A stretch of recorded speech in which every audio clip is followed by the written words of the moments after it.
उपमुख्यमंत्री अजित पवार यांच्यासह राष्ट्रवादीच्या 9 मंत्र्यांनी मंत्रिपदाची शपथ घेऊन आठवडाभराचा कालावधी उलटून गेलाय। मात्र अद्यापही अजित पवार यांच्या गटातल्या मंत्र्यांना खातेवाटप झालेलं नाही। येत्या 17 जुलैपासून महाराष्ट्र विधिमंडळाचं पावसाळी अधिवेशन सुरू होतंय।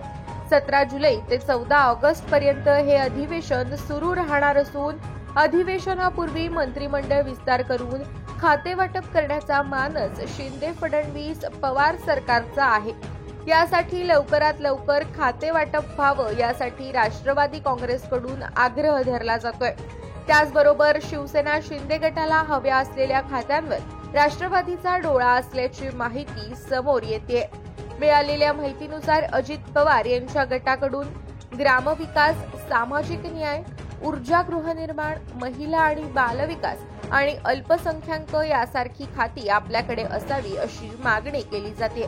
विशेष बाब म्हणजे हीच खाती सुद्धा शिंदे गटातल्या नेत्यांना हवी आहे। त्याचबरोबर अर्थ खातं अजित पवारांना देण्यास शिंदे गटाचा तीव्र विरोध असल्याचं बोललं जातंय।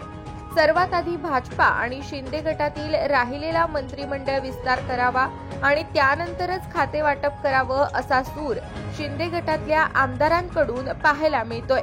शिंदे गटातील आमदारांनी याबाबत नाराजी देखील व्यक्त केल्याचं बोललं जातंय।